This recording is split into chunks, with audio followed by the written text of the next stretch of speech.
It's back, everyone. 2025 is upon us, and so is Dirt on SimSpeed TV. The wide-open clothing Australian Sprint Car Championships, presented, of course, by Oceanic Dirt Sim Events, the biggest dirt racing series in the AusNZ Simsphere, back for this year, and my goodness, it's going to be the biggest season yet. We're here for round one at Volusia Speedway Park for the LCJ Carpentry Big Gator Bash in virtual De Leon Springs, Florida, USA, and bringing it to you live on YouTube, Facebook, Twitch, and Kick. It's me, Reese Gardner, with Ryan Jones alongside me in the comms box for round one. Jay Kennedy is handling production behind the scenes. Well, Ryan, you're a bit of a fill-in here for the first round of the season, and I understand that dirt is not quite your forte, so I bet you're looking forward to learning a bit tonight.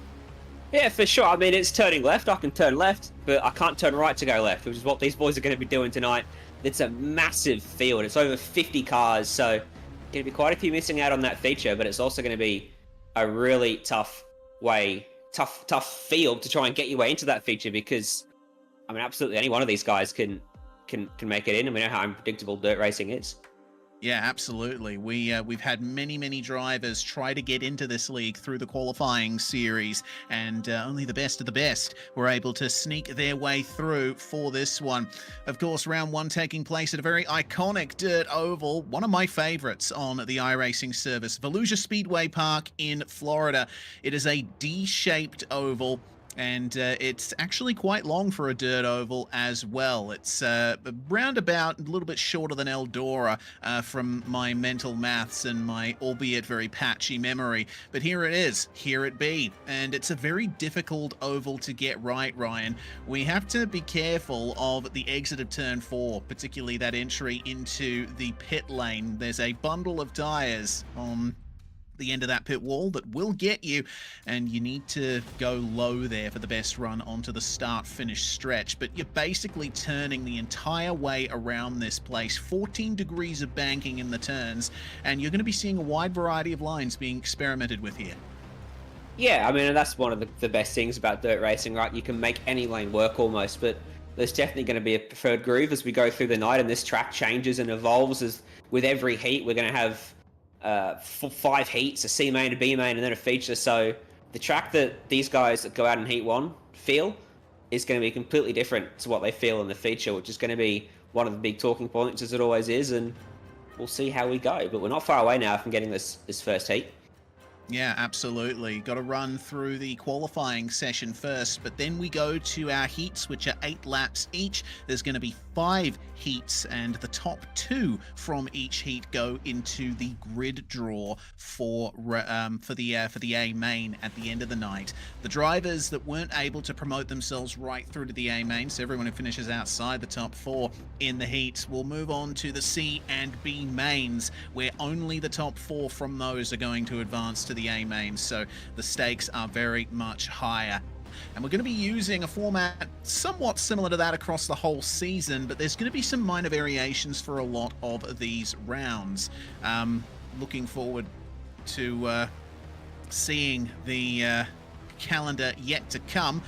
We will get an updated one to you very shortly, I'm sure. There it is. So February 27th, the Big Gator Bash presented by LCJ Carpentry, and we're running a little bit of a different format in terms of the cars being used as well, Ryan. Last year it was more of a one round is the 410 sprint car, the other round's a 360 sprint car, but now we're going 2 410s and 1 360 for a lot of the season, so we're going to be getting a lot more racing action in these higher capacity, higher speed cars, which should be cool. Absolutely. It's what you come for dirt racing, all about high speed, kick these cars out sideways. And the 410s, much easier to actually get that thing sideways and get it turned. You can often find, with, at least in my experience, the lower power on the car makes it a little bit harder. And you're all just full throttle, but a bit more throttle control required in the high powered 410s. Yeah, absolutely. As we move to the second half of the season here, we're going all the way to the start of October, and we are running the gamut of dirt ovals available on iRacing here. A couple of the newer ones making appearances as well in the early part of the season, but this is all classics here in the second half of the season. Williams Grove is one that I always look forward to. In fact, that's on that's happening on the night of my brother's birthday, which is pretty cool. So we'll have to see how they go there at Williams Grove, slinging their way up the inside of those turns, going to USA Speedway. I love the dirt layout of that track. Weed Sport, Knoxville, I-55, and Lanier to end off the season. And a lot of great sponsors here for this season as well. Every round has a title sponsor. And these drivers are going to be competing for a grand total prize pool of coming up on $6,500 Australian dollars, which is pretty incredible. Love the support that's been given. Yeah, that is absolutely massive. So, some big prizes on the line for these drivers, and with only, 7 rounds, it really isn't that long of a season. So you've got to make sure you maximize it every round. And even from the start of Heat A tonight, I think got to watch for drivers and their tempers, because if you get off to a bad start, often it can be very hard to come back.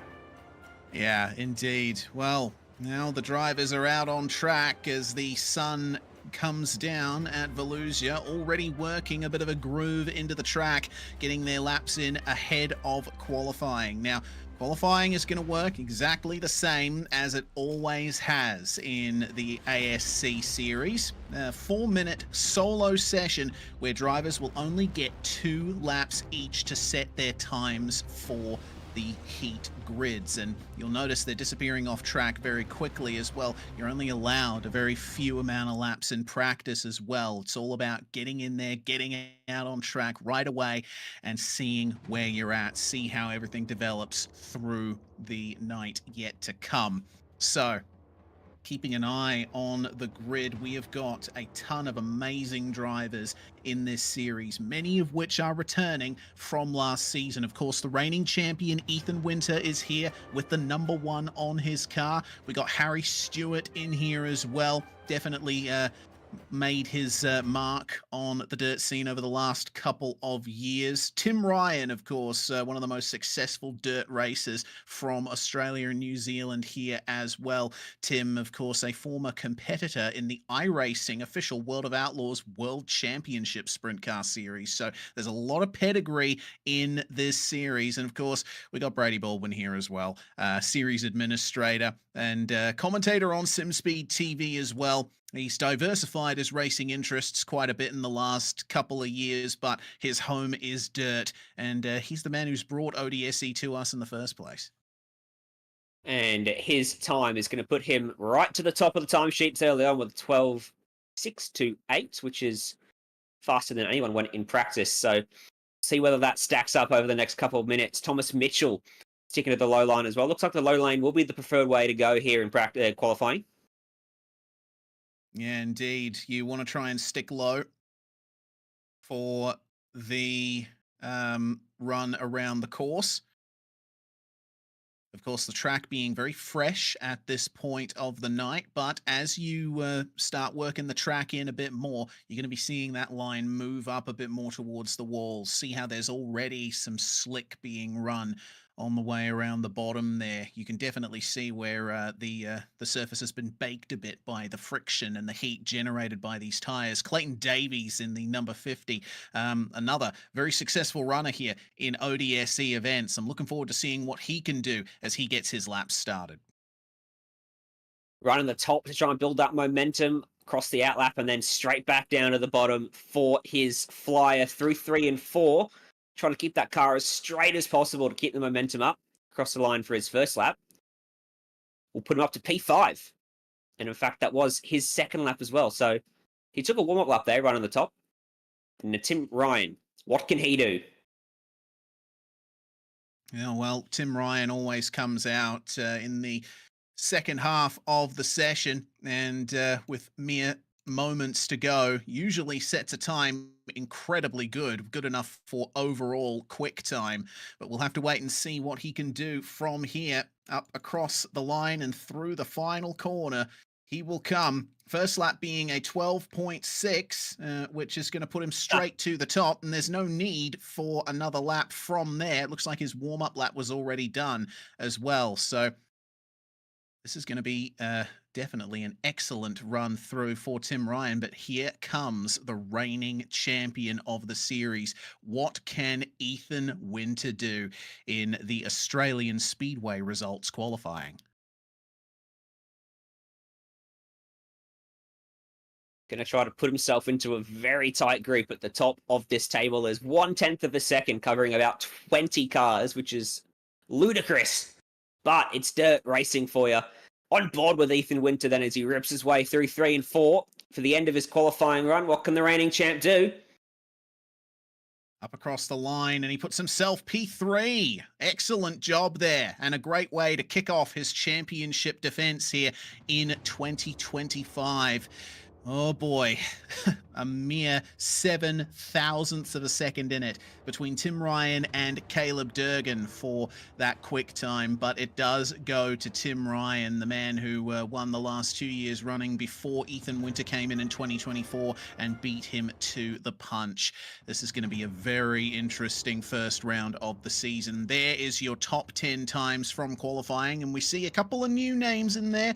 Caleb Durgan, Colin Bocus, Brock Thompson as well, but certainly recognizing Nathan Vanderwacker, Brady Baldwin, Bradley Oldfield, and Clayton Davies all the way up there as well.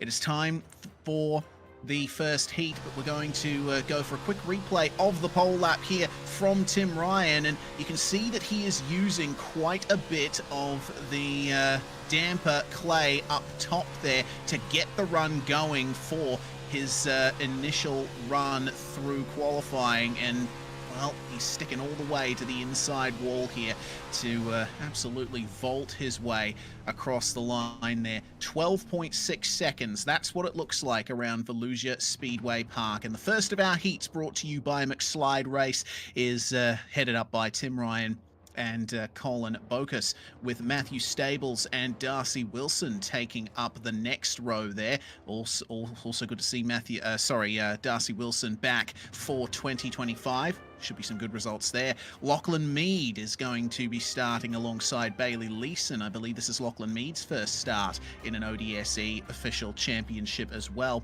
Coming through, we have Robert Crawley and Blaine Densley, two competitors from last season on the 4th row. And then Harry Stewart and Paul Ward are going to round out the top 10. Harry probably not too happy with how his qualifying time went, but he can certainly fight his way up there, starting alongside the man-up sim racing car. And John Schultz is the 11th and final car on the grid for this one. So already we have a pretty stacked looking first heat.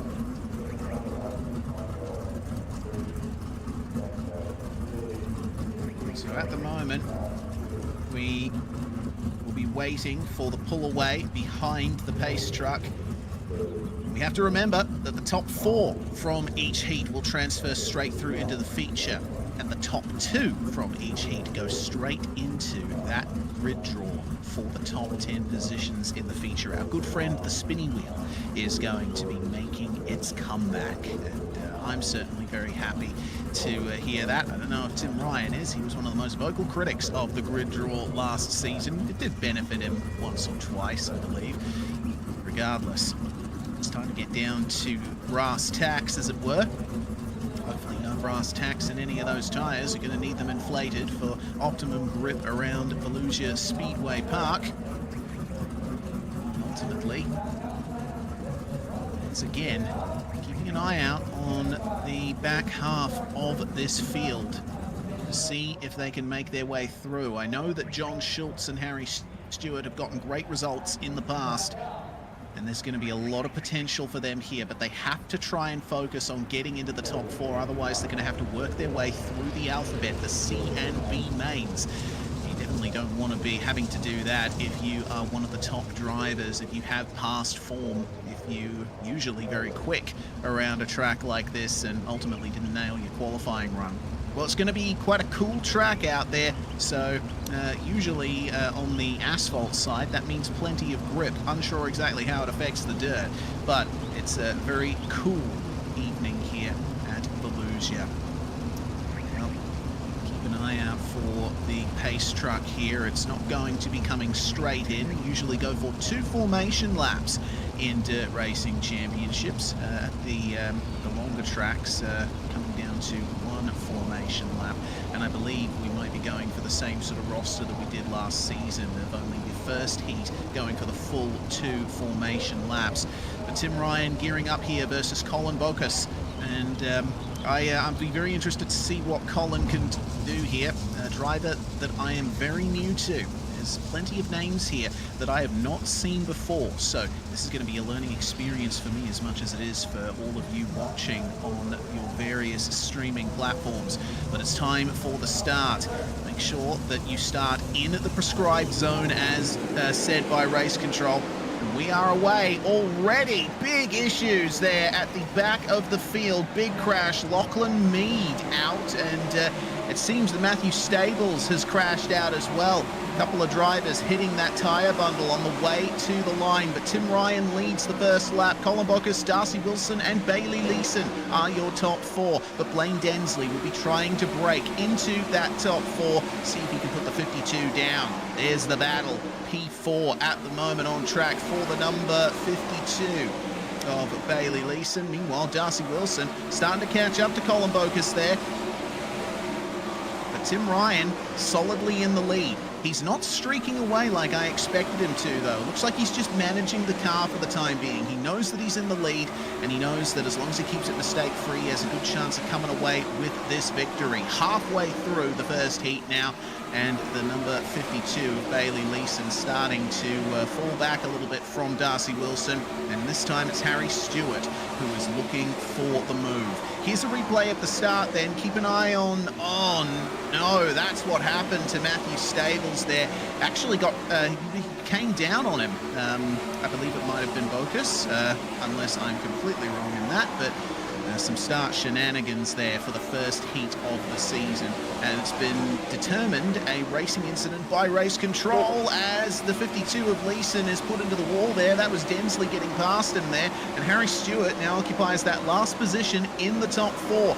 We're only going to be coming up on 1 lap to go here. Harry Stewart has done everything he's needed to thus far. Started in 9th place, now he's in the transfer, and the checkered flag is out. Tim Ryan is the winner of the first heat of the season. Back to the top for the man who ultimately could not get the title last season. So Tim Ryan will be very happy with that result.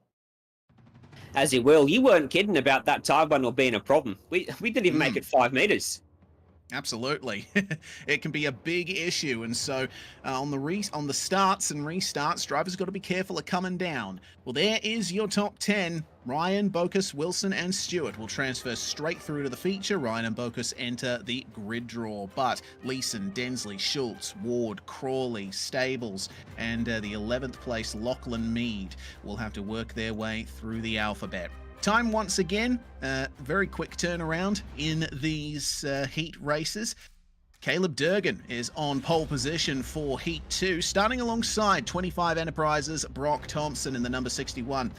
Brenton Hobson, Hobbo 88, going to be starting 3rd place alongside Kobe Noonan for Vortex Sim Sport. Meanwhile, Craig Dunn and Nick Ryan, 5th and 6th. On the 4th row of our grid, Hadley Boyce in the 727. Cameron De Bruin is going to start alongside him in the number 13. Good to see him back this year. Kevin Norman for Vermilion Motorsports starting alongside Luke Payton to round out the top 10.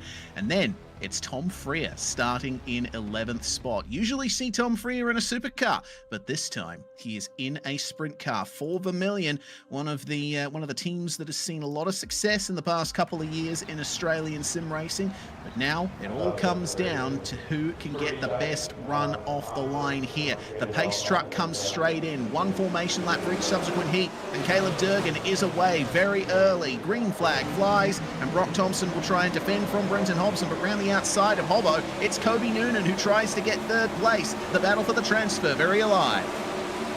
Yeah, 3rd and 4th standing side by side. As long as they stay there, they should be fine. But Nick Ryan in the background getting real close to that fence out of 4. And Craig Dunn finally clears him, and now he can try and make that challenge for the final transfer spot. And he'll get up the inside here of Kobe Noonan. The fight is on here for P4.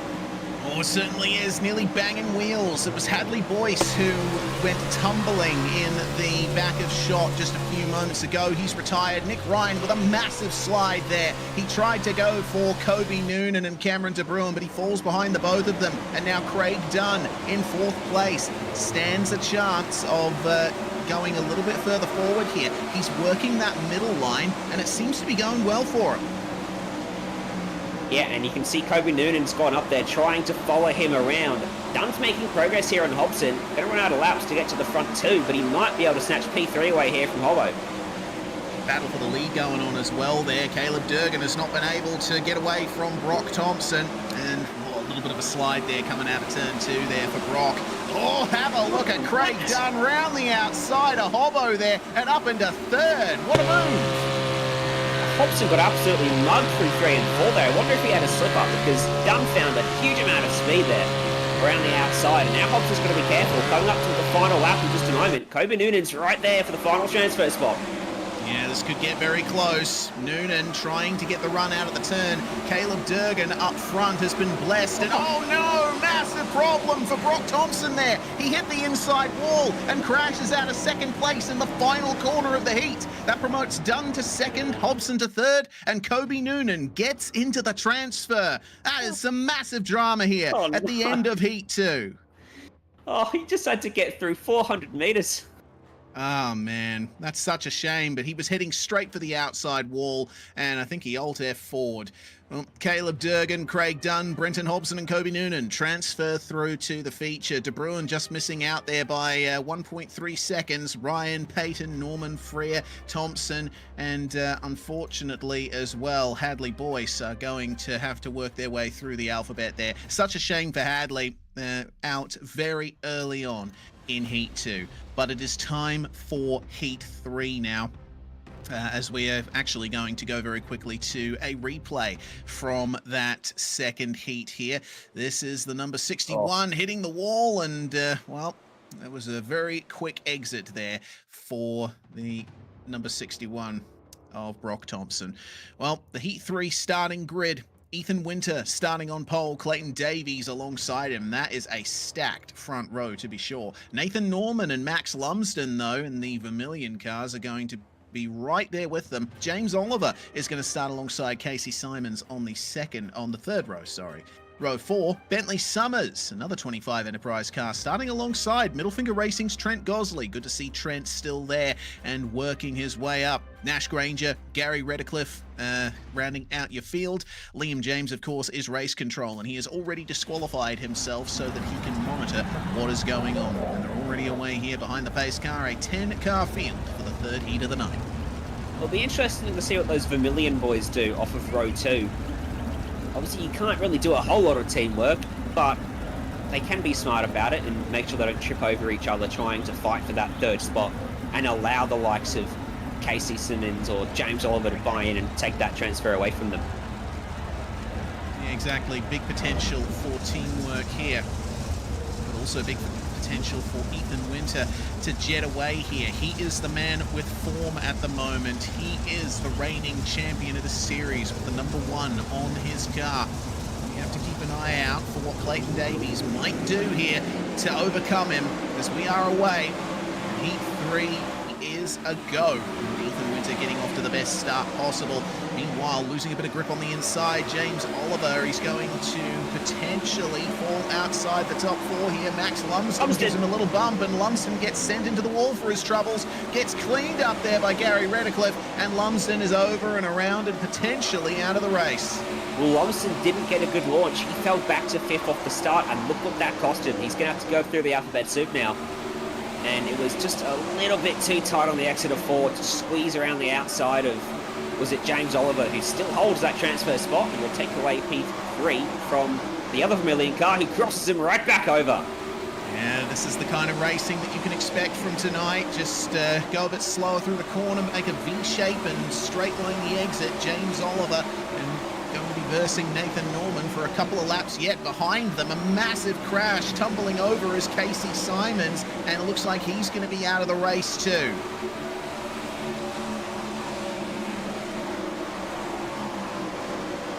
Replay thanks to Sud Speed. Oh, God, it took was one touch, and Simons was sent straight into the wall there in the number 54. That is such a shame for him, but James Oliver will find his way through the final couple of corners here to begin the penultimate lap of this race. Looks like he is safe from Nathan Norman for third, but we do have a black flag being given to Bentley Summers. It looks like he might have been the car that unfortunately took out Casey Simons there, but the last lap is upon us, and Ethan Winter well and truly in the lead. 1.2 seconds is the gap for victory, which is a country mile in dirt sim racing terms. Davies, Oliver and Norman are your top four. They will transfer through to the feature. Gary Redcliffe was giving Nathan Norman one heck of a race there, but has to settle for fifth. Gosley, Granger and Summers will round out the cars that finish the race there. Summers with the black flag being sent to the rear of the field.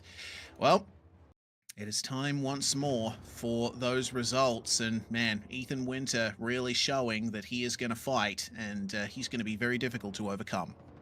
Absolutely, that's a massive gap to pull out in just 8 laps. Interesting thing to look at here, as maybe expected, is that the track is getting slower.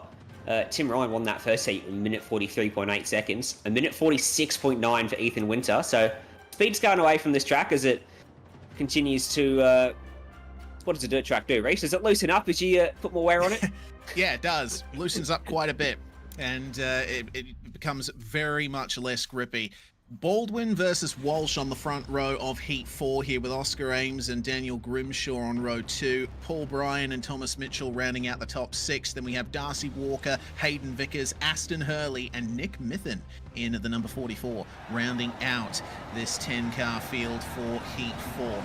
Yeah, exactly, Ryan.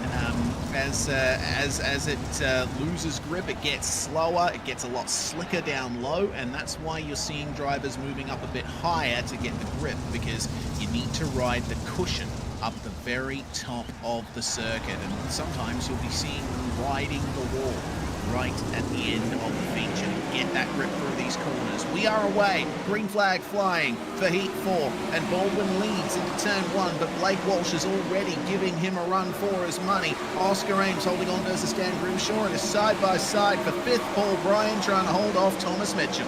Oh, big wobble for Mitchell, slides up in front of Hurley, who gives him a nudge down the main straight, and they're just about 3 wide for P6. But that top 4, they're pulling away now at the front. Paul Bryan is going with them, trying to steal that 4th spot away from Dan Grimshaw. All right, here we go. This is a big battle for the transfer. Can Paul Bryan get it done here on Dan Grimshaw and secure his spot? They're definitely running middle of the road now, trying their best to ride the cushion. A little bit of contact, and he moves through. Dan Grimshaw having to fall back to 6th place there. And meanwhile, Aston Hurley goes over the Armco barrier and out of the heat.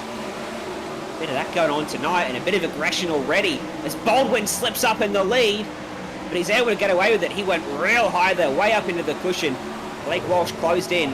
Baldwin had just pulled clear, but he's lost all of that advantage he had. Dan Grimshaw, meanwhile, just lost a couple of more positions. He too ran a bit too high, so unfortunately had to ride the wall a little and scrub off some speed. Well, Baldwin is under threat here.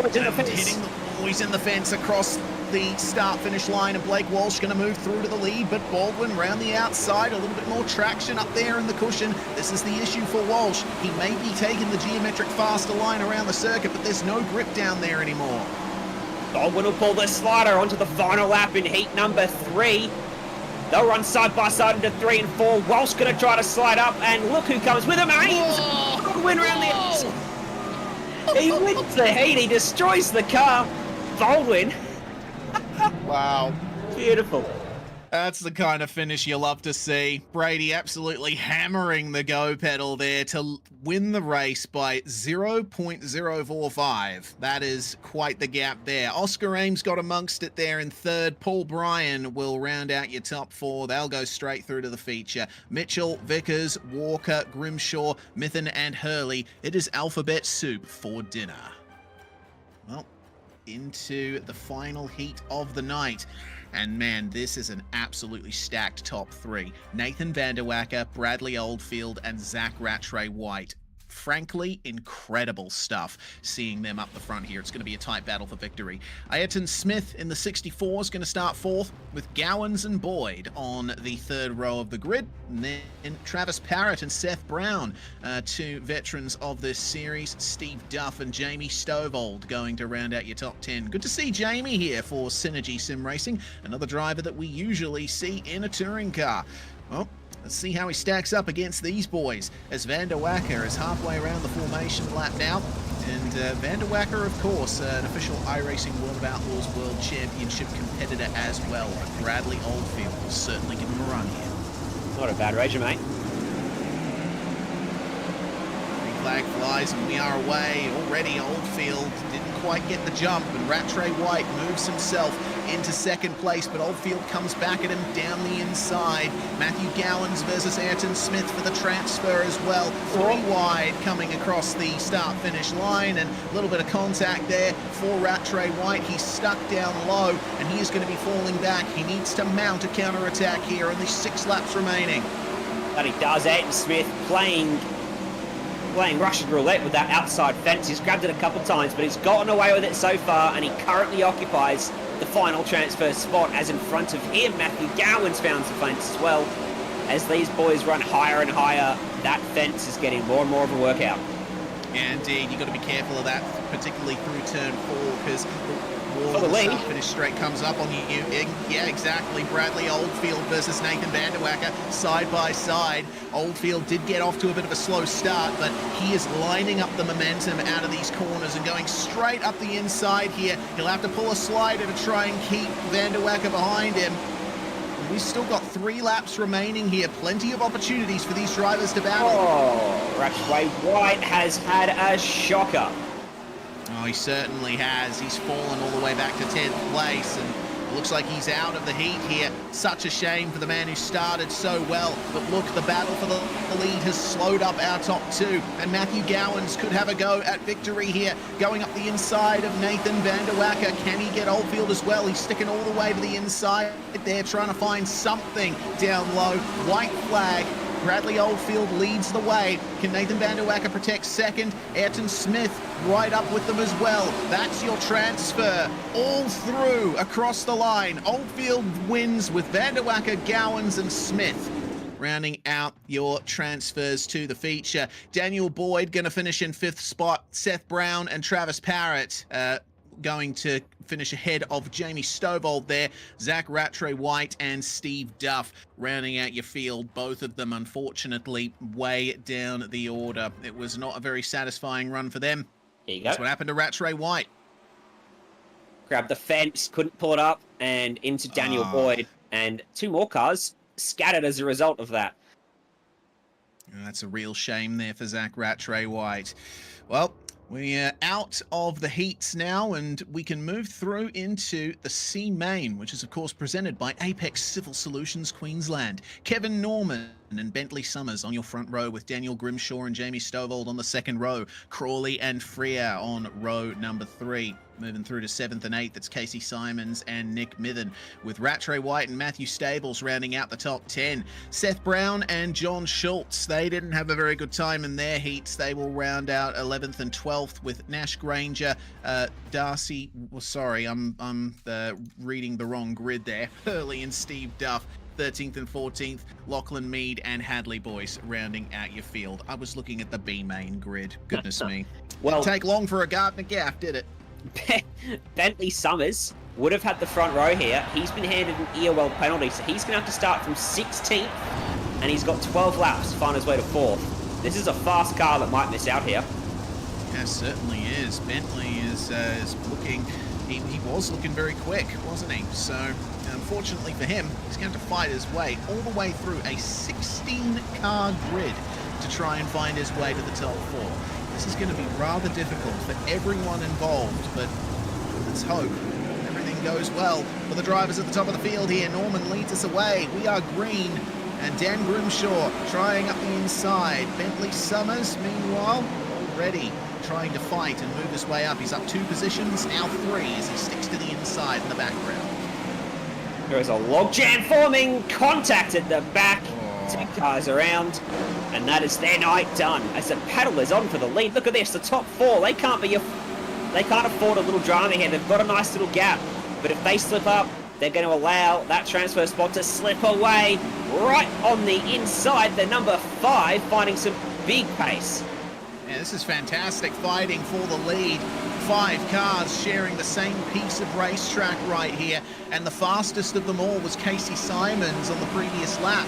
He had the fastest lap of the race. Now it's Aston Hurley who gets the fastest lap, and it looks like the drivers further on back are really making moves here on our leaders. But Robert Crawley holding the lead for now, passing Kevin Norman, and a 13.9 for him. Once again, fastest lap. Meanwhile, this is what happened further on back. It looks like teammates. Oh no, that's such a shame there. Tom Freer, Matthew Stables and Steve Duff already out of the race, and we're live, and there's been a big problem there for Stovall. He was running 5th there, now even still crashing out of turn 2. This race has really kicked off as the top 3 run side by side again, as Stovall got hip checked out of the transfer and out of the race.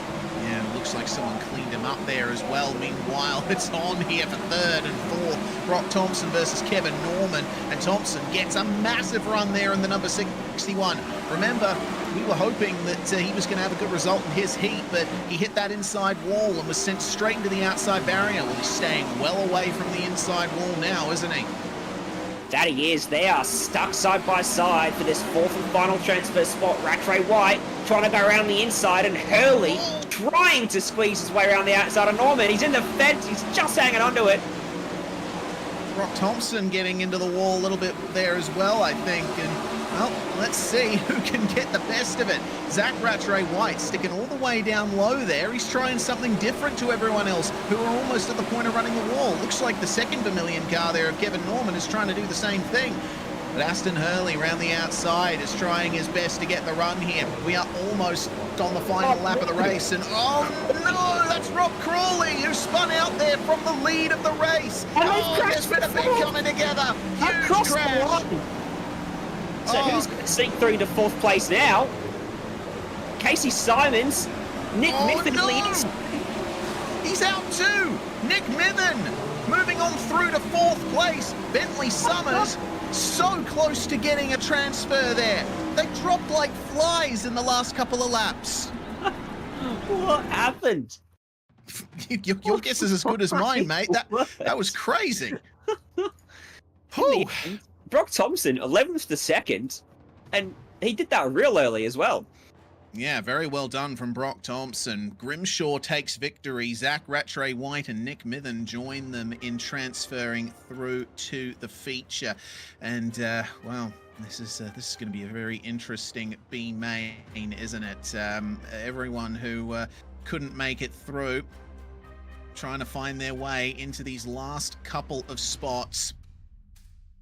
And we have a 20-car grid for the B main. And, well, the margin for victory is certainly going to be very small here. Well, those are your C main results then. Grimshaw, Thompson, Rattray White and Mithen are your top 4. Bentley Summers 5th, but only by a couple of tenths of a second. We move through to the starting grid for the B main then. Bailey Leeson starts on pole. Cameron De Bruin alongside him. Gary Redcliffe and Thomas Mitchell, 3rd and 4th. Daniel Boyd and Blaine Densley starting 5th and 6th. Nick Ryan starts in 7th alongside Trent Gosley, with Hayden Vickers and Seth Brown rounding out your top 10. John Schultz and Luke Payton 11th and 12th. Nash Granger and Darcy Walker are your 7th row. Travis Parrott and Paul Ward on the 8th row. Row 9 being Daniel Grimshaw and Brock Thompson. Zach Rattray White and Nick Mithen round out our field. The top 4 from the C main will ultimately start in those final 4 spots on the B main starting grid. We'll be back in just a moment.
Thank you very much to Simrap Market for sponsoring the B main for this event. This is certainly going to be a massive B main to watch. Oh boy, can any of the top 4 from the C main find their way through and get to the transfer? It's going to be a very tough job, isn't it, Ryan? With around about 16 cars to make their way past. Yeah, we were just talking about that. I mean, Brock Thompson, he went 11th to second, and it felt like he was there from lap 5. So, over the course of 15 laps, can he find his way up 14 positions? Dan Grimshaw, Rattray White, Mithen, they've all got pace, but they've got a lot of very fast cars in front of them as well. If there's anything like the C-Main, though, mate, Nick Mithen could win this race from 20th. Yeah, certainly could. In comes the pace truck. And it's Bailey Leeson who's going to lead us away here. Power down and out across the line to begin the B main. Final race before the feature, and already we got cars in the wall. Who's that tumbling over in the background? It's Trent Gosley, who's already out. Oh, what a shame. And they made contact across the line. Thomas Mitchell loses the wing. He regains the wing. He can fight another day. Certainly can. Well, currently it's Cameron De Bruin who finds himself in that crucial 4th spot, but he is getting harassed here by Thomas Mitchell and Daniel Boyd. Mitchell moves through to 4th place. Top 2 are gone. Leeson and Radcliffe are checked out. Densley's trying to go, but this 4th place battle is where all the action is at the moment. De Bruyne down low, trying to arrest that speed, not side up in front of Thomas Mitchell, leaves him the lane on the exit. I think that nicety will run out very quickly. Yeah, certainly. Mitchell back to 4th place for now, but Cameron De Bruin trying to run that middle line. He has got so much to play for here, but Daniel Boyd is going to try and sweep around the outside of him. Yeah, that middle lane, it's not working for De Bruyne. He needs to get up top. That's where all the pace is for these guys in front, as they're all starting to close in on P2 here. Densley going backwards a little bit. This might close up this entire group as Radcliffe gets loose, and that is going to allow Daniel Boyd back into 4th. No, he's in the fence. He's over the fence. Oh no, well, he gets back onto the racetrack, but unfortunately I think that car might be too damaged to continue. That's such a shame for Daniel Boyd. He is out now, and we will see no more of him tonight. We might see some more of Brock Thompson though, because starting all the way down in 18th spot, he is redeeming himself for his unfortunate mistake earlier. He's made his way up into 7th, and with Schultz, De Bruin and Ryan fighting over that transfer, he'll be catching right up to them in no time. Yeah, John Schultz now has that transfer spot ahead of De Bruyne. Thompson trying to pull the slider, but he can't find a gap to slide up into, as Nick Ryan is that. Looking down low, slides up, loses it immediately. Certainly does. We've lost Travis Parrott as well. Looks like there's been a problem there for the number 33. Nick Ryan moving underneath to try and protect the position here. And Brock Thompson sweeps through with a massive slider. He gets up to John Schultz and is going to be battling now for the transfer here. That was a phenomenal move from Brock Thompson. Just pulled that one right out. They check it in front to the outside for the transfer. Oh, can Brock Thompson get it done here? Radcliffe and Schultz trade places, and there goes Brock Thompson into 4th. Can he get 3rd? It's a massive slider. Oh, that's not going to get it done right away, but he's forced Radcliffe offline. Radcliffe going to try and defend here. 3 laps to go, and this is a massive fight for the transfer, but it's over. Nick Ryan and John Schultz come together. Thompson has the transfer now, just needs to get through these last couple of laps. Vickers wobbling all over the place back there in 5th, desperately hunting for some extra speed. Oh man, Brock Thompson now looking at 3rd place on Gary Radcliffe here. And meanwhile, on the bottom of your screen, there's Bailey Leeson and Blaine Densley across the line to start the final lap of the race. And gently does it on your way through. Massive job from Leeson and Densley. Got it done beautifully. Thompson round the outside of Radcliffe is going to get 3rd. What a move up the field after starting 18th place. That's phenomenal. Look out for him in the feature. He got 35 laps up his sleeve now in this feature. Wow, that is just magnificent stuff. Well, here we go then to get ready for the grid draw. Well, we'll go through our results, of course. 1.6 second win for Bailey Leeson. That's a massive gap there. And Thompson, 6 seconds off the win there, but still a phenomenal run up through the field. Redcliffe will join them in the feature. Hayden Vickers just missing out there. Mitchell, De Bruin, Mithen, Ryan, and Walker rounding out your top 10. But it doesn't look like they are going to be seeing any more action tonight. There's a few really big names here that I was expecting to get into the feature, but we're not seeing any of them. John Schultz, Zach Rattray-White, Travis Parrott, Daniel Boyd, Nash Granger, Trent Gosley, all of those guys I would have expected to have a good run at getting into the feature, but they couldn't. Unfortunately, all the drivers you just saw on screen are going home tonight. They'll have to wait till round 2 for another run at maximum points. But we have Brady Baldwin in here with us now, ready for the grid draw from positions 6 to 10 here. And Brady, I'm looking forward to seeing what we can do here. First up is Colin Bocus, who's with us now. Obviously, you'd be hoping for a high starting position, but could be anywhere from 6th to 10th here. Let's see what you got. As the spinning wheel says, Colin, you will be starting 9th for the feature. How do you feel about that? Happy to be here. First round in ASC. Just trying to have some fun with the guys and, not be on the sideline this year and get to race. So just hopefully bring home one piece and we'll learn and grow from there for the next 17 rounds. Absolutely. Thanks for joining us, Colin, and good luck for the feature. Now we move on through. This is going to be an interesting one. Craig 57. I'll have to be reminded on the last name. Craig Dunn is with us here. Well, you've basically got 6th to 8th or 10th spot. What would you prefer out of that? It doesn't really matter, mate. At the end of the day, it is what it is. Looks like it's going to be 10th for you. You're going to be starting at the back end of that top 10. Not the worst thing. The outside lane could be good off the start. Yeah, we'll see how it goes. Certainly. Well, we're going to move on through to Clayton Davies now. Clayton, this is going to be a very interesting one for you. Some good runnings in the first round of the new season, but 6th, 7th, and 8th are the ones up for you, and it looks like it's going to be 7th. I'll take what I can get. I think this one's going to be a bit of a learning round for me. Just trying to get back my head around how everything's changed in the time that I've been off, and we'll see what we can do. Yeah, lots of change in the dirt racing arena. Well, that's Clayton Davies. Thanks for joining us as we can welcome Blake Walsh to the comms box as well. 6th or 8th. Either way, it's going to be an inside row start for you, Walsh, and it's going to be 6th. Yeah, I'll take it. Certainly will. Thanks for joining us very briefly as we can welcome Nathan van der Wacker to the box. And looks like, Nathan, that is going to be a guaranteed 8th place start for you. Your thoughts? I'm just happy to be back here. Volusia's a weird track for me, so I didn't really expect to be in this top 10 here. So, just happy to start P8 and hopefully we can get to the end. Absolutely. Well, that's how we can go through for the end of the top 10.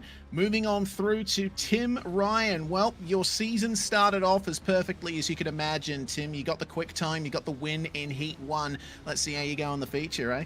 Yeah, mate, this is my favourite part of the night, as you know. Thank Brady for bringing it back, boys. Up the redraw. Let's go. Hey, you can't go back to 8th this year. It's only 5th, so it's not that bad. I'm only screwing you a little bit, not a lot. Yeah. I'll just tell me what it is, boys. This is the most stressful part of the night. Well, we got to wait for the wheel to stop spinning first. Will it be 1st, 2nd, 3rd, 4th, or 5th? 1st is gone. It's going to be 4th. Is that the worst you can get? No. Oh, that's all right, boys. All right, season the race. Thanks, boys. Tim Ryan, guaranteed 4th place start there. We welcome as well Caleb Durgan into the comms box. Well, could be pole position here for you, Caleb. Could also be 5th. Which would you prefer? Either or, man. I'm just happy to be here. Well, you've got pole. Congratulations. Dang.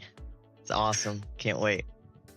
Great start there for Caleb Durgan. Now for the reigning champion, Ethan Winter. Well, it's not going to be pole position for you, but would you prefer an inside or outside start? It doesn't really matter. I just want to be up front here and start my season with a good result. That'd be a big step in defending this championship. Well, it's going to be a 5th place start for you, Ethan, so it's going to be an outside row one for you. I guess we'll get the bad luck out of the way at the start of the season, eh? Of course. Ethan Winter there, reigning champion, and now it is a matter of 2nd or 3rd here for driver as yet unidentified. Oh, it's you. Well, you're going to get on the front row, Brady. Yeah, well, I was not even expecting to make the A main tonight, let alone qualify as well as I did and start 2nd, so it's a bit nerve-wracking. But yeah, had a pretty stressful night last night, so this will probably be nearly as stressful now. So we'll see how we go, and thanks to Wide Open Clothing for sponsoring the series and LCJ Carpentry for sponsoring the event, and hopefully it's a good race. Yeah, certainly. And we welcome Bradley Oldfield to the comms box as well. It's going to be a 3rd place start for you tonight, Bradley. Certainly right up the pointy end, so you'll obviously be happy with that. Yeah, bit of skibbity biscuit with that, I'll tell you that. Absolutely. Skibbity Rizzler, something, I don't know. Bradley Oldfield there, bringing us home for the grid draw. And now, Ryan, we can turn our attention to the feature. Oh boy, Wide Open Clothing, of course, sponsoring the A main today. We've also got to think about the Hard Charger Award presented by Mono Creative, who helped ODSE to design a lot of their event logos. So it's going to be interesting to see who can make their way up from the back. Yeah, absolutely. I'm not really sure what just happened, but I think I liked it, so that was good. We've given our pulse to P3 on the grid, which is P4 on the grid, which is great in my opinion. I wish every category in the world would bring this redraw into its gridding process. Yeah, absolutely. The grid redraw is one of my favourite parts of the night. It's always good to check in with the drivers, see how their night's been going, what they prefer to get in terms of the start for the A main. But that is your top 10. Caleb Durgan on pole position. We have a couple of Americans in the midst of this for us. Caleb Durgan hailing from the New York club. Casey Simons from the US West club as well. Colin Bocas also from New York too. And Bocas is going to be starting in 9th place for this one. So let's see if the Americans will be able to take it to the Aussies here. Yeah, no hiding those accents, is there? We'll see how they go. I mean, it can be difficult when you're racing in Australian servers, and there's not so much the big bad N-word, but oftentimes you don't quite get the same jump as everyone else, and the starts and the restarts are where you notice it the most. At least going to an American server in the NASCAR world, it's almost impossible to get this jump on any of the Americans because the way the thing works, you don't get to have the same reaction time. And I'll imagine that is much the same for them coming to an Australian server tonight. Yeah, absolutely. Well, you want a little bit of history to work your way into this. We have Tim Ryan being the winner of the round from last year. And in the 360 Power Series back in 2023, it was Jaden Russell who took victory. The 410 Sprint Car Tour back in 2022, winner was Aidan Beerline. And unfortunately, Aidan's not going to be with us here for the first round of the season, but we do still have Tim Ryan here trying to defend his feature win from last year. But he's going to have a lot of work to do versus Durgan, Baldwin and Oldfield. I'm interested to see if we see a little bit more of a calmer start to proceedings in this one. It's been quite chaotic ever since, I'd say, Heat 3. But with cautions involved here, 35 laps on the cards, it'll go by quickly, but at least they can try and build themselves in nicely.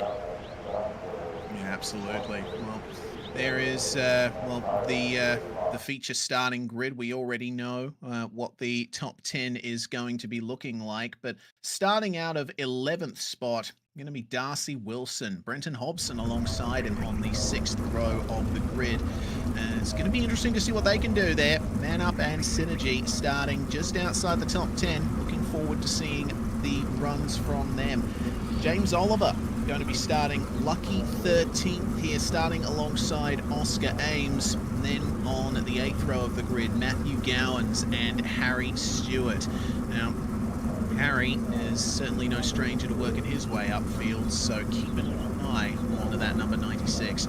Top 20 rounded out by Paul Bryan and Ayrton Smith as Bailey Leeson, Blaine Densley, Brock Thompson and Gary Redcliffe are your final 4 cars. The top 4 from the B main, starting from the very back. Now, Brock Thompson could have been a shoe-in here for a potential grid draw, but his Heat 1 did not go to plan. He has been redeeming himself all night so far, and starting from the back row, we saw some massive climbs up from him in the B main. Can he do the same in the feature? I mean, money would say he's going to get pretty close. But 22 cars, it's such a long way to go. We said that last race, didn't we? So, you know, I'm going to back Brock Thompson here. I reckon he's going to get into the top 5 at least. Touch wood. Reminder that it is a 35-lap A main, and of course caution laps don't count, so there will be 35 green flag laps to be run here. Now, what that takes into account is fuel. Drivers do tend to underfuel their cars in races like this because they know that they are going to potentially be getting a lot of caution laps. However, they don't know if that's going to be the case. Seems awfully risky to me. Some drivers like to roll the dice. Well, come and see what they've all wrong. 35 laps, A main, first round of the season. Let's go. Volusia Speedway Park. The LCJ Carpentry Big Gator Bash is go. And Caleb Durgan will lead the way into the first turn here. Brady Baldwin round the outside, getting up into second place, 3 wide between him and Ethan Winter. Tim Ryan sticking up high, but he's going to try and find a way through. And, threads the needle, but sends into the wall there Blake Walsh, who has to give up a couple of positions. The yellow flag is already out.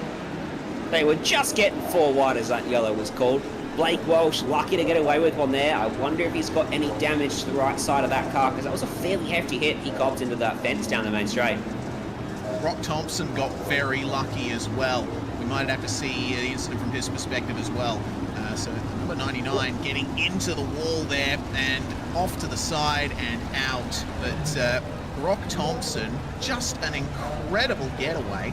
Off the green flag, he got rear-ended by Gary Redcliffe. A little bit of a slow start as he had to avoid the stricken James Oliver down low.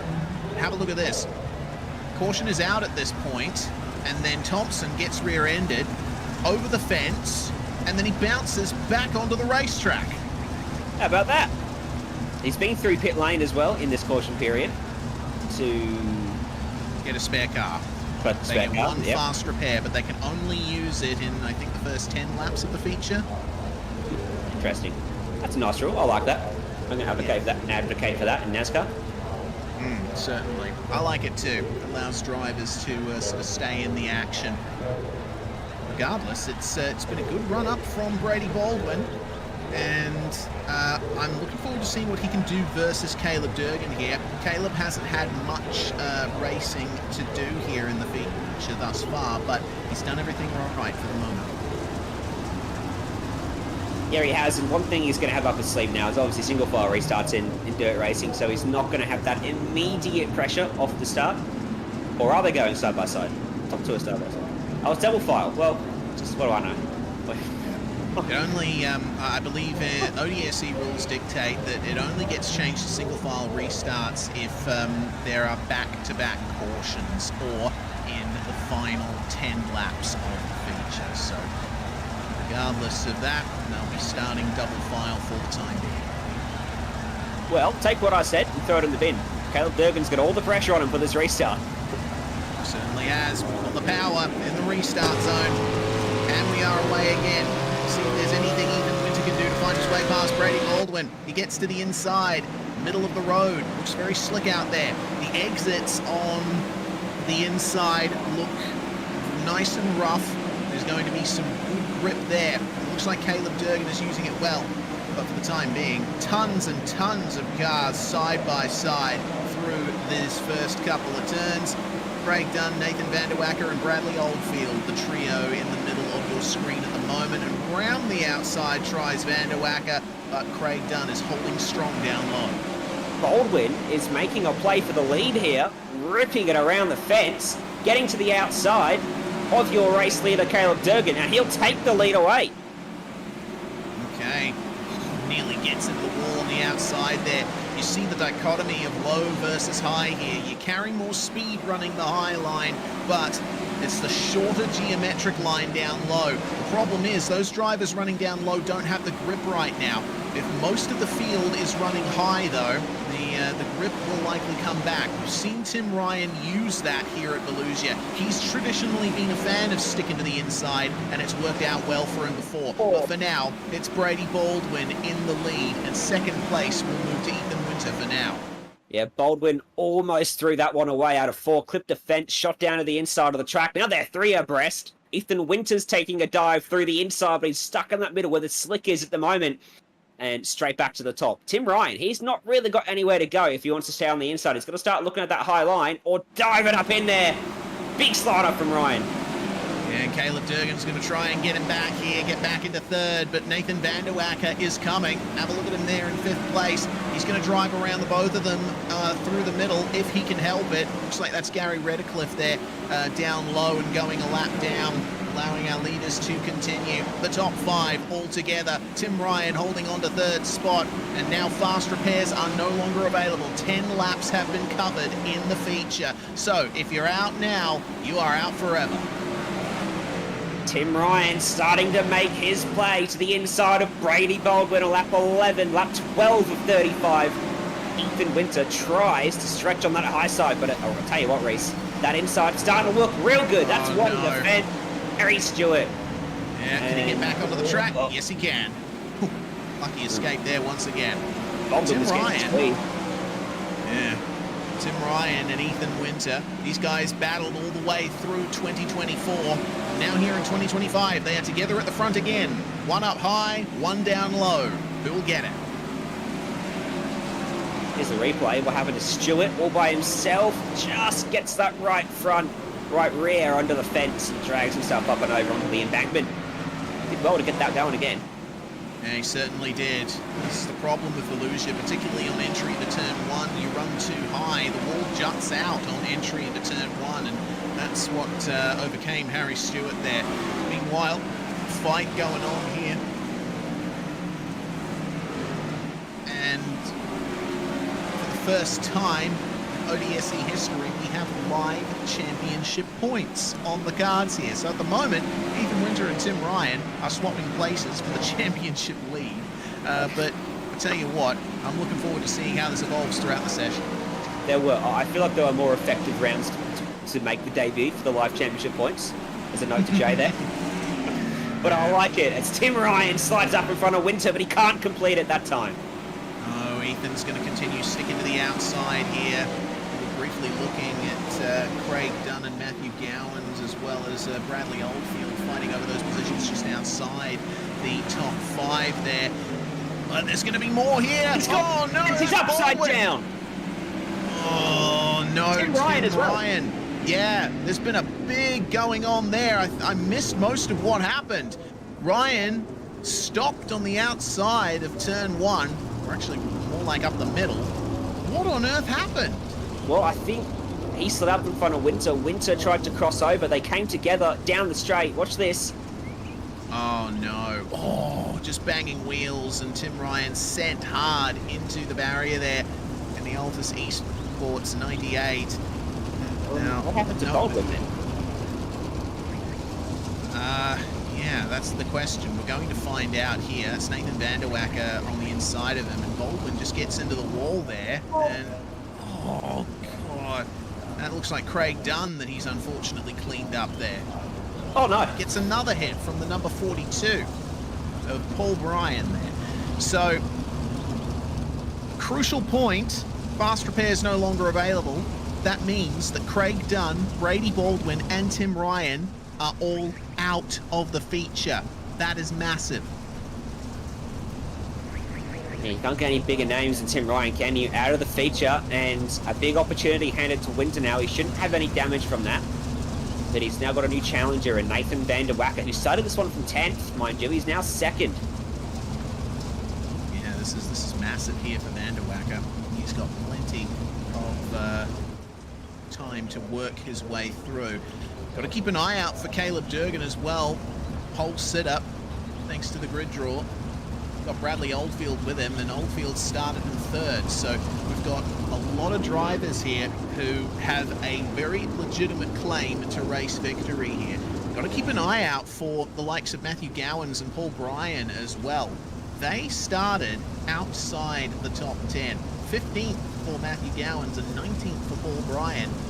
They are well in this at the moment. They could have moved their way up even further. Well, there's going to be, what, 17 laps left here? I don't think you're giving any quarters now. If someone pulls that cider on you, you can't afford to give them the spot because time is going to quickly run out in the first round of the series. Here we go. Back to green flag, and away we go. Oh, look at that through the middle there from Nathan Van Der Wacker. Beautiful job there. Caleb Durgan stuck on the inside, can't do anything. And Van Der Wacker's working the middle beautifully right now. Winter can't come up against him, and we have the 88 in the lead. Great move from Van Der Wacker. He surged through 1 and 2 through that middle. Yellow flag comes back out. Just before Winter pulled the slider to take the lead back. Unclear exactly what happened there, but I do see Colin Bocas is all the way down the back of the grid, so I think something might have happened to him. Oh yes, that was quite a large accident. We'll see it on the Sudspeed replay shortly. It was between Bocas and Oscar Ames as well was involved, and the 64 of Aidan Smith. Looks like James Oliver has received an end-of-line penalty from race control, deemed to be the cause of that caution. We're going to see what happened here. Looking at Bocas in the number 39, trying 3 wide here on the restart. Got sent up into the wall and cleaned up. Yep, the old hip check there from Oliver that cops him the EOL. Nothing in it. It's so minute, but these guys are running so close. The smallest margins can play some pretty big outcomes. Yeah, they certainly can. Well, big outcome for Nathan Van Der Wacker was it was a very short green flag run, but he has gotten to the lead, and now he has command over the restart. That means that Ethan Winter has got a lot of pressure on him to try and get that lead back. We've seen him do it in the past. Can he do it here? 14 laps to go in the feature here at Volusia Speedway Park. Side by side for 4th, and there's a crash at the back. The yellow is instantly back out. Looks like Nathan Norman, Blaine Densley, and Bailey Leeson were all involved.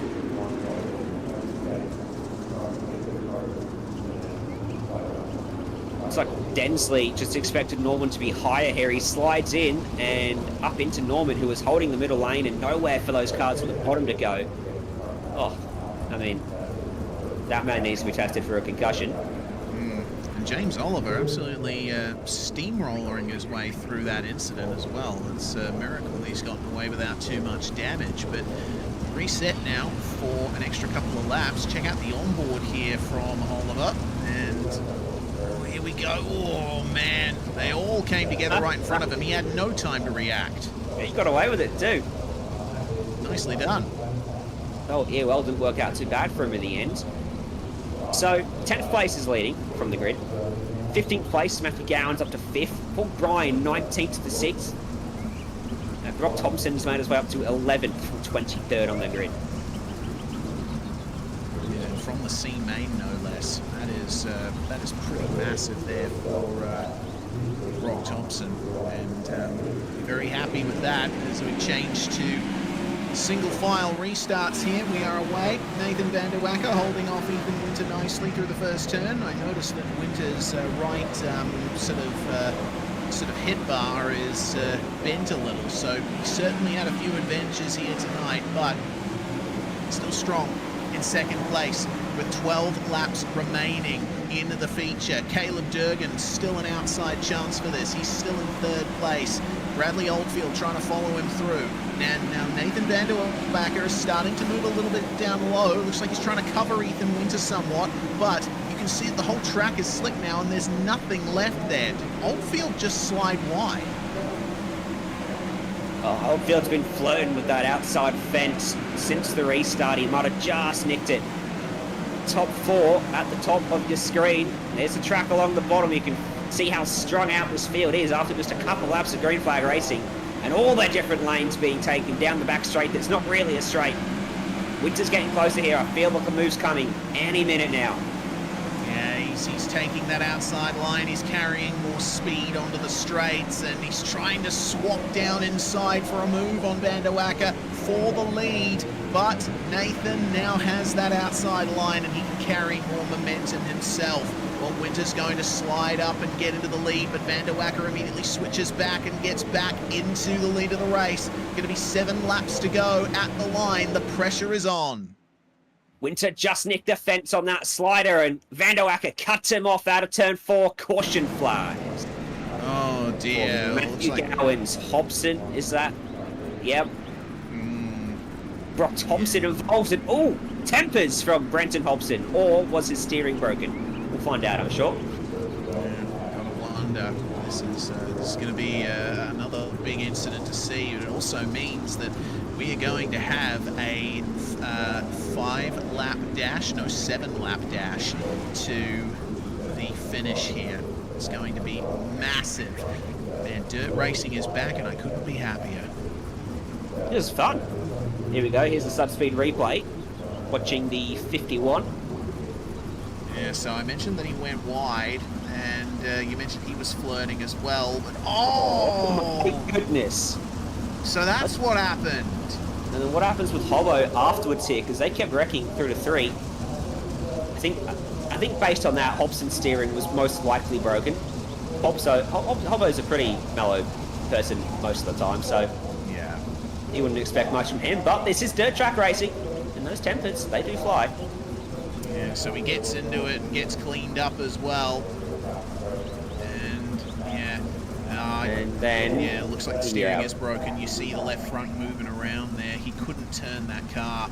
So unfortunately, that is too much damage to continue and Hobson is out. We have only 12 cars left running in this feature, and the last of them is Bradley Oldfield, who started all of that with his slide in turns 3 and 4. But now we get going for 6 laps to the finish of this race. Ethan Winter versus Caleb Durgan for 2nd place as Nathan Vanderwacker gets off to the best start possible. Can he hold on is the question. Blake Walsh, an outside chance for the podium here. Coming together, Brock Thompson and Ayrton Smith, Clayton Davies and Darcy Wilson swapping places as well. This is going to be a massive run to the line for Nathan Vanderwacker if he can hold off the charging Ethan Winter and Caleb Durgan. And it's all on for the positions outside the podium. Got to wonder if that damage is hampering Winter at all as they tussle for that inside line for 5th on back. Clayton Davies, Darcy Wilson running side by side in that battle. Vanderwacker's doing a good job. Winter's running that extreme outside. Only 2 laps to go next time they cross the line. Now he's trying the bottom, but he's not finding any progress there either. Yeah, this is going to be difficult for Ethan Winter. Caleb Durgan absolutely firing it into turn 3, but the momentum is lost coming out of turn 4. Could hook it up here through turns 1 and 2 for a better run.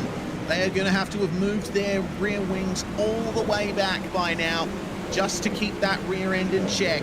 The white flag is going to fly for Nathan Vanderwacker here.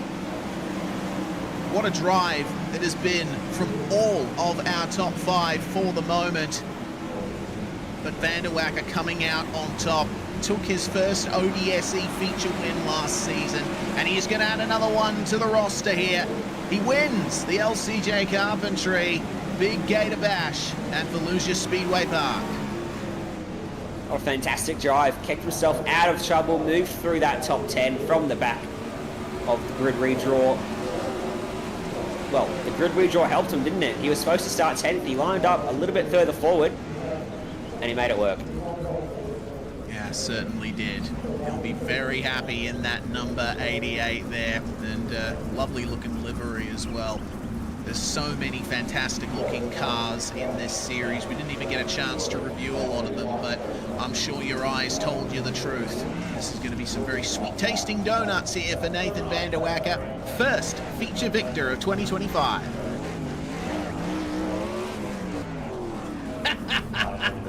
Oh, no. Ah, love it. Well, there we go.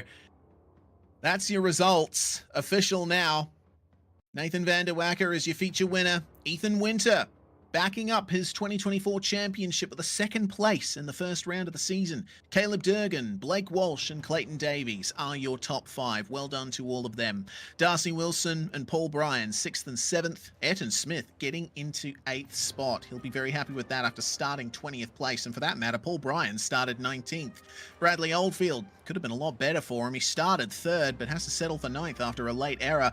And Blaine Densley working his way up from 22nd to 10th. Brock Thompson, it's been a very rough night for him, but he worked his way up through the alphabet and gets an 11th place for his troubles. James Oliver is your last finisher of the feature, and then we get into massive retirement territory. Brenton Hobson out late. Same for Matthew Gowans and Colin Bokus.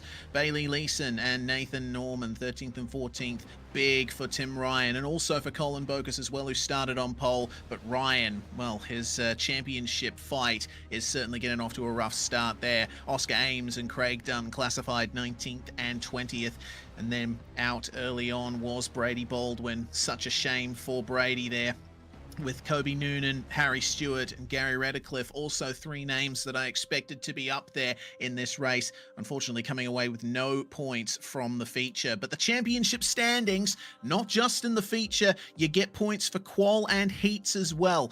And ultimately, it's van der Wacker who leads the championship by a single point from Ethan Winter coming out of this first round.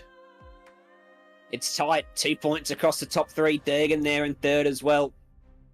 It's going to be a close season. Based off tonight, this is going to be a very unpredictable year for this series. Absolutely. Well, we can move to chatting to our drivers. And of course, first off, we got to welcome Nathan van der Wacker into the comms box. It took you a bit to get your first feature wins in ODSE last year, Nathan, but you're adding another to the roster here. And it looks like 2025 got off to the best start possible. I didn't even think I would probably get a podium or even win this year with the amount of more high-level competition that's come in. And coming out here round 1, I'll start in P8, yeah. Well, let's see what we can do. And I found a groove through the middle, and God, she worked bloody well. And yeah, drove that thing to the front. And God, there was a lot of close battles there. I had a really close battles with Brady and Ethan, but yeah, last year I crossed the line 2nd and won after penalties were applied. And this is the first time I've crossed the line 1st. So yeah, really happy with this one. As you should be, and 2025 is an absolutely packed season with a lot more on the line. Somewhere around about just under $6,500 worth of prize money in the pool at the moment, so the pressure is certainly going to be on. We've got internationals that have come in as well. 2025 is going to be a big year, full stop. Oh, it's going to be huge. Yeah, it's great to see so many sponsors coming on board. Even, yeah, my personal sponsors in real life, Wide Open Clothing, as the naming rights sponsor, that's huge. You know, to have a big brand as themselves come on board and, you know, support a series like this, it's awesome to see just where it's going. And yeah, the high level of competition, it's just huge. And like I said, I didn't even think I'd really get a podium. Definitely didn't think I'd win this year, and to come out here, you know, in the first round, yeah, it's definitely a real confidence booster. Absolutely. Well, before we let you go, Nathan, any other shout outs you want to give for your first on the track victory of your career? Yeah, got a huge thanks to all the guys in Discord tonight from Vortex and BBS.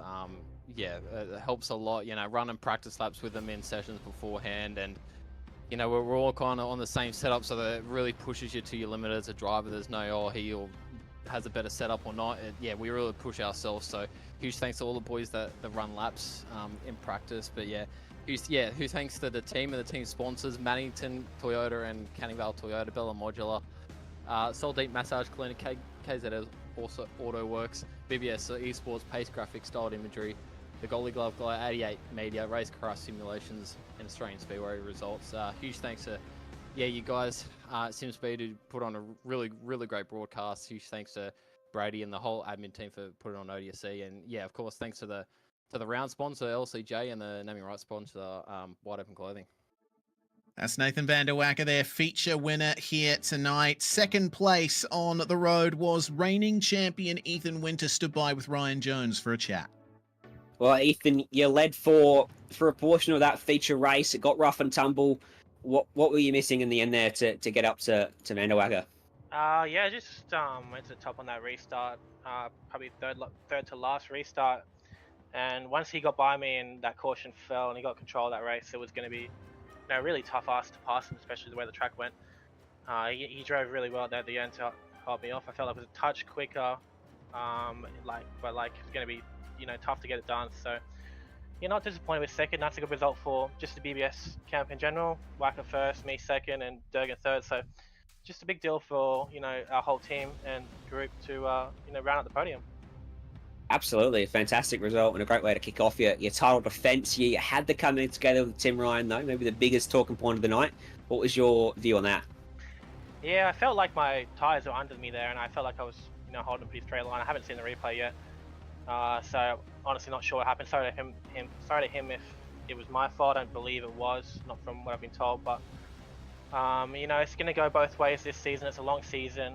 There's going to be times when I wreck as well, so just got to stay at it and play the long game here for the 17 races. Absolutely. Well, you've started off well. That's 1 out of 17 done. Who are the people and the sponsors that get it done for you? Yeah, I just want to thank Colin first and foremost for putting this whole deal together, getting us really quick as a group. Want to thank Casey Simons Photography, Trent Pullman Designs, District 23 Suspension Engineering, Australian Speedway Results, all the teammates at Vortex and BBS for helping out with laps and preparation and everything, and obviously yourself, Ryan, Jay, Reese, for putting this broadcast on this upper level this year, and thanks to Brady and his crew for putting this great league together. It's the pinnacle of dirt racing in Australia. So yeah. Thank you very much, Ethan. Best of luck. We'll see you next week. Thank you. Ethan Winter there. Hopefully no one goes back to the start of this broadcast where I said it's not that long of a season. Yeah, indeed. Well, it's going to be a long season for Caleb Durgan, racing from the United States, but getting a podium in the first feature of the season, Caleb, you obviously be jumping for joy about that. Pole position, third place, great result. Yeah, I didn't really expect much out of this, so, being able to come in here and qualify well and run well in the heat and finish third in the feature is, definitely cool. Taking I don't run these nearly as much as everyone else in here, and yeah. Is this I'm thinking about time zones and all that. Does the early start for you, do you think benefit you with a bit of that morning energy, or are you more of an afternoon evening person? Oh man, I'm an evening person. I have to stay up to run these, or else I'm sleeping through them. So it's going to be a long 17 weeks, but hopefully the good finishes just keep on stacking up, so it's worth it.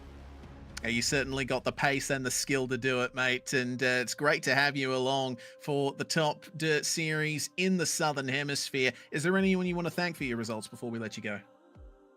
Yeah, Turkey Dick Performance, Ethan Winter, he's my coach.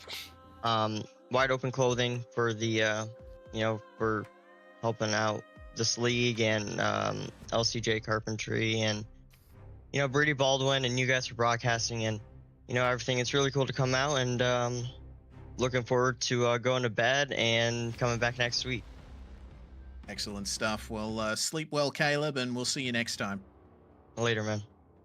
Caleb Durgan there, third place, and we're going to briefly bring Brady Baldwin in for a brief chat about the next round of the series. Going to be taking place on the 13th of March, Brady, the Charlotte Rumble. This is going to be a massive one. Oh, I wasn't expecting to get dragged in, but thanks, Reese. Yeah, Charlotte next round. That was a pretty good race last year. I was fortunate enough to be in the battle for the lead, and Brad Alfield got his first sprint car win there within ODSE, so should be pretty good. Got 2 weeks break now. Tonight I think was a great success. Obviously, I stood on it while battling for the lead, which was unfortunate. But I think overall, for round one of a big season and a 410, which is not really commonly used car in the Australian community, hopefully you guys got a good view of it, because I thought it was pretty decent from my point of view, at least for night number one. Yeah, absolutely. Well, I think, Ryan, we can look forward to the next round and what's going to be a very big year for Australian dirt sim racing. The Wide Open Clothing Australian Sprint Car Championships are absolutely going off here, and we're going to an iconic track, the dirt track at Charlotte, very high speed and wide. The action's going to be amazing. Yeah, absolutely. It's going to be a completely different to what we saw tonight as well, with a complete different style of dirt track. So we might see some different names at the front. We might see the same names at the front, but they've got a few weeks to prepare, and I'm sure a lot of those preparations will start tomorrow for some of these boys. Absolutely, it will. We want to thank you all for watching here on SimSpeed TV, live on YouTube, Facebook, Twitch, and Kick. Thanks very much to LCJ Carpentry for sponsoring this round, run by Liam James, can handle all your carpentry needs in the Melbourne region. And a big thanks to Wide Open Clothing for sponsorship of the entire series here. The ODSE Australian Sprint Car Championships going off to a fantastic debut here in 2025. I'm Reese Gardner, Ryan Jones with me in the comms box, and Jay Kennedy behind the scenes here on SimSpeed TV. See you next time.